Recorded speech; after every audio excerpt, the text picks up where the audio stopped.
Assalamualaikum warahmatullahi wabarakatuh. Apa khabar semua? Hari ini kita akan belajar apakah perkara sunat di dalam solat. Dalam solat ada dua, perkara wajib dan perkara sunat. Jadi hari ini kita akan belajar apakah itu perkara sunat di dalam solat. Sebelum tu, apakah itu sunat ataupun sunnah? Sunat ataupun sunnah adalah perkara yang apabila kita lakukan, kita dapat pahala. Apabila kita tertinggal, kita tidaklah berdosa. Maksudnya bila kita tak buat, kita tak berdosa. Tapi bila kita buat, kita dapatlah pahala yang lebih. Berbeza dengan wajib. Kalau wajib kita buat, dapat pahala. Tetapi apabila kita tinggal dengan sengaja ataupun tidak, kita akan berdosa. Faham? Okey, baik. Jadi perkara sunat di dalam solat terbahagi kepada dua, iaitu sunat ab'ad dan juga sunat hayat. Apa itu sunat ab'ad? Kita pergi yang pertama, sunat ab'ad. Sunat ab'ad adalah amalan ataupun perbuatan yang dituntut, sangat dituntut untuk dilakukan semasa dalam solat. Dan apabila kita tertinggal, kita perlu gantikan dengan sujud sahwi. Baik. Sunat hayat. Sunat hayat pula adalah perkara ataupun perbuatan yang apabila kita tertinggal, kita tidak perlu gantikan dengan sujud sahwi. Itu adalah beza sunat ab'ad dan sunat hayat. Okey, apa contoh? Kita pergi yang pertama. Apa contoh sunat ab'ad? Apakah contoh sunat ab'ad? Okey, sunat ab'ad contohnya adalah seperti tahiyat awal. Jadi apabila kita tertinggal tahiyat awal, kita tidak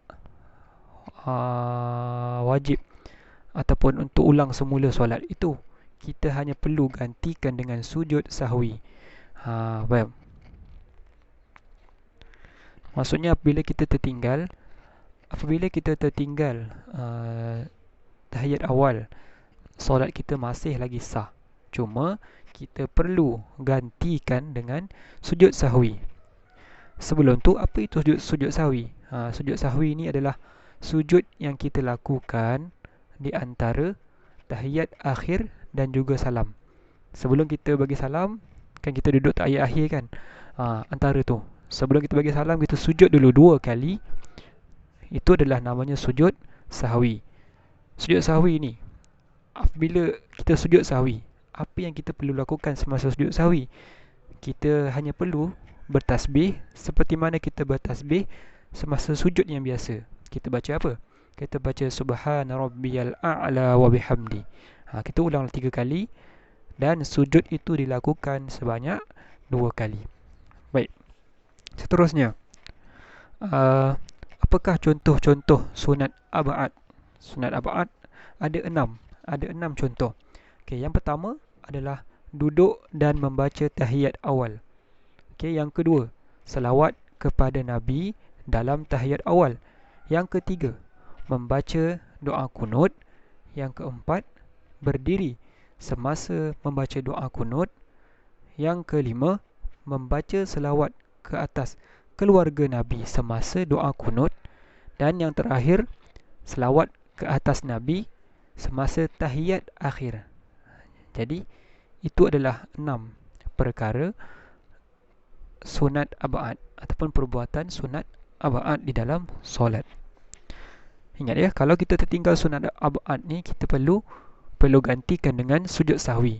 Tetapi apabila kita terlupa juga, kita tak perasan yang kita ni tertinggal sunat ab'ad, contohnya kan, kita terlupa nak kunut, kemudian lepas bagi salam kita baru teringat, tadi aku tak doa kunut. Jadi solat kita jangan risau, masih lagi sah kerana kita ulang balik tadi. Sunat adalah perkara yang apabila kita buat, kita dapat pahala. Tetapi apabila kita tinggal, kita tidaklah berdosa. Jadi solat kita masih lagi sah. Cuma kita akan datang, kita perlulah lebih khusyuk dan lebih fokus supaya tidak tertinggal perkara yang sunat walaupun sunat, kerana perkara sunat inilah yang melengkapkan atau mencantikkan ibadah solat itu. Faham? Jadi untuk sunat hayat pula kita sambung lagi pada video yang akan datang. Jumpa lagi.